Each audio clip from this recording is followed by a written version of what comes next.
पवित्र portal 2025 registration समस्या व समाधान. चला पाहूया काय आहेत डिटेल्स. डोमसियल असेल, नॉन क्रिमिनल असेल, मिसमॅच असेल, TAT किंवा CTAT, OTP, सर्व दाखल्यांची मुदत आणि फॉर्म भरण्यास मुदतवाढ मिळेल का, या संपूर्ण डिटेल समस्या आपण पाहणार आहोत आणि त्यांचं समाधान. पण व्हिडिओला सुरुवात करण्याआधी तुम्ही जर आपल्या चॅनलवरती नवीन असाल तर प्लीज आपल्या चॅनलला लाईक, शेअर आणि सबस्क्राईब करा आणि नोटिफिकेशन बेलला क्लिक करा, म्हणजे सर्व अपडेट तुम्हाला लवकरात लवकर मिळत राहतील. उमेदवारांसाठी सूचना आज पवित्र पोर्टलवरती अपलोड झालेल्या आहेत. त्या संदर्भामध्ये आणखी आपण बोललेल्या समस्यांसंदर्भामध्ये आपण सविस्तर चर्चा करूया.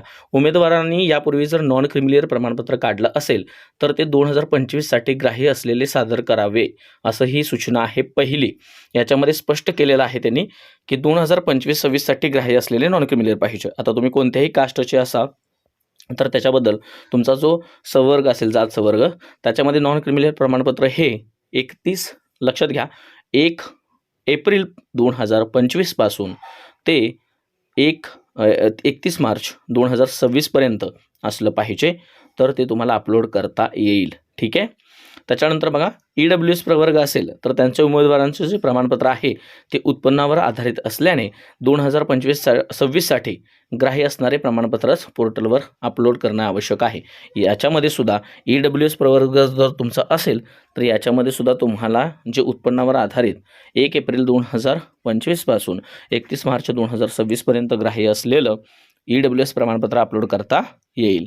आता याच्यामध्ये बघा, खुल्या प्रवर्गातून केंद्रीय शिक्षक पात्रता परीक्षा म्हणजेच CTET जी उमेदवारांनी दिलेली आहे, ज्याच्यामध्ये 55% ते 60% दरम्यान ज्यांचे गुण असतील अशा उमेदवारांना त्यांच्या CTET प्रमाणपत्रावर नॉट क्वालिफाईड असं आलेलं आहे. ठीक आहे. त्यातील आता जे उमेदवार आहेत ते सदर परीक्षेसाठी जे अर्ज करण्याच्या वेळी कोणत्याही आरक्षणाचे प्रमाणपत्र उपलब्ध झाले तुम्हाला, तर त्यांनाच त्यांच्याकडे असलेल्या आरक्षणानुसार लागू सूट किंवा सवलत मिळू शकते. म्हणजे जरी 55-60% प्रवर्गासाठी सूट असेल आणि सुरुवातीला त्यांच्याकडं नॉट क्वालिफाय आलं असेल आणि आता ज्यावेळी प्रमाणपत्र आहे तर याच्यामध्ये तुम्हाला त्या आरक्षणानुसार CTETमध्ये 55 ते 60% ह्याच्यामध्ये सूट मिळू शकते. आता सदर परीक्षेसाठी अर्ज करण्याच्या वेळी आरक्षणाचे प्रमाणपत्र नसेल तर त्यांना त्या सूट किंवा सवलतीचा लाभ घेता येणार नाही मित्रांनो.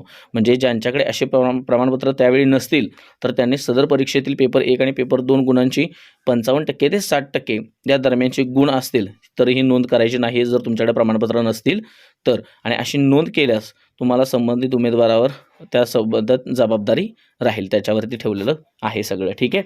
त्यामुळे CTET TATचे गुणपत्रक भरताना लक्षपूर्वक भरा आणि त्याच्यावरती माहितीसुद्धा व्यवस्थित लिहा.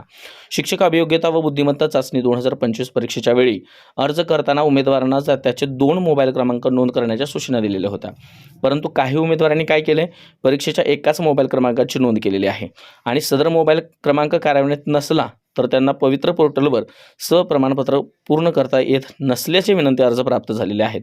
तुम्ही एकच मोबाईल क्रमांक दिल्यामुळं त्याच्यावर जर OTP येत नसेल आणि त्याच्यामुळे तुम्हाला प्रॉब्लेम होत असेल तर यामध्ये त्यांनी काय सांगितलं आहे बघा, या ठिकाणी अशांसाठी तुम्हाला काहीतरी सवलत त्यांनी दिलेली आहे. आता ते काय आहे, काय करायचं आहे बघा, टेट 2025 साठी नोंद केलेला जो ईमेल ID असेल त्यावरून एक विनंती अर्ज पाठवायचा आहे. ओळखीचा पुरावा म्हणून तुम्ही आधार कार्ड, पॅन कार्ड किंवा लायसन तुम्ही वापरू शकता आणि एक कागदपत्र वापरून टेट 2025 परीक्षेचा नोंदणी क्रमांक आणि तुम्हाला जो नवीन मोबाईल नंबर अपलोड करायचा आहे तो क्रमांक edupavitra25@gmail.com या ईमेलवरती तुम्हाला पाठवायचा आहे. अपडेट आणि चेंज मोबाईल नंबर अशा विषयाचा तुम्ही ईमेल केल्यास अशा उमेदवारांना प्रमाणपत्र अपलोड करण्यासाठी सवलत देण्यात येईल, असं या सूचनांमध्ये त्यांनी सांगितलेलं आहे. त्यामुळं तुम्हाला जर त्या जुन्या मोबाईल नंबरवरती OTP येत नसेल तर तुम्हाला नवीन नंबर अपलोड करता येणार आहे, अपडेट करता येणार आहे आणि त्यासाठी ही सुविधा तुम्हाला दिलेली आहे. पवित्र पोर्टल अथवा अन्य पदभरतीमधून यापूर्वी जर तुम्ही प्रकल्पग्रस्त, भूकंपग्रस्त, माजी सैनिक इत्यादी एक वेळ लाभ जर घेतला असेल आणि सेवेत रुजू असला असा आणि तुम्हाला पुन्हा जर प्रमाणपत्राचा लाभ घेता येणार नाही, पुन्हा जर आपल्याला ह्या टेट 2025 मध्ये जर तुम्हाला सहभागी व्हायचा असेल तर आरक्षणाचा लाभ न घेता तुमचा जो जात प्रवर्ग आहे किंवा मग तुम्हाला खुल्या प्रवर्गामधून तुम्हाला नोंद करायची आहे, रजिस्ट्रेशन करायचं आहे आणि मग तुम्ही पदभरती प्रक्रियेमध्ये सहभागी व्हायचं आहे आणि स्वप्रमाणपत्र पूर्ण करायचं आहे. नाहीतर जर तुम्ही प्रकल्पग्रस्त, भूकंपग्रस्त, माजी सैनिक यांचं वापरून एक वेळा लाभ घेतला आणि सेवेत रुजू आहे आणि परत पण तोच आता तुम्ही टाकून जर लाभ घेणार असाल तर तुम्ही डिबार होऊ शकता. त्यामुळे हे एक लक्षात घ्यायचं आहे. आता पुढचा मुद्दा असा आहे, ज्या उमेदवारांकडून चुकीची नोंद झाल्यामुळे ती दुरुस्त करावयाची असल्यास आणि स्वप्रमाणपत्र प्रमाणित सेल्फ सर्टिफाय केले असेल तर त्यांना त्यांचं स्वप्रमाणपत्र परत अनसर्टिफाय करता येईल. त्यामुळं याची योग्य नोंद घ्या आणि परत तुम्ही स्वप्रमाणपत्र प्रमाणित करून तुम्ही नोंद घालू शकता किंवा सेल्फ सर्टिफाय करू शकता. TAT व CTET वरती नाव किंवा तुमच्या ऑदर डाटामध्ये काही चेंज असेल तर तुम्हाला मिसमॅच येतोय. तर मिसमॅच आल्यानंतर चेंज फॉर रिक्वेस्ट डाटा तुम्हाला एक टॅब बाजूला ओपन होतोय बघा, पर्सनल इन्फॉर्मेशन वगैरे असेल त्याच्या खाली.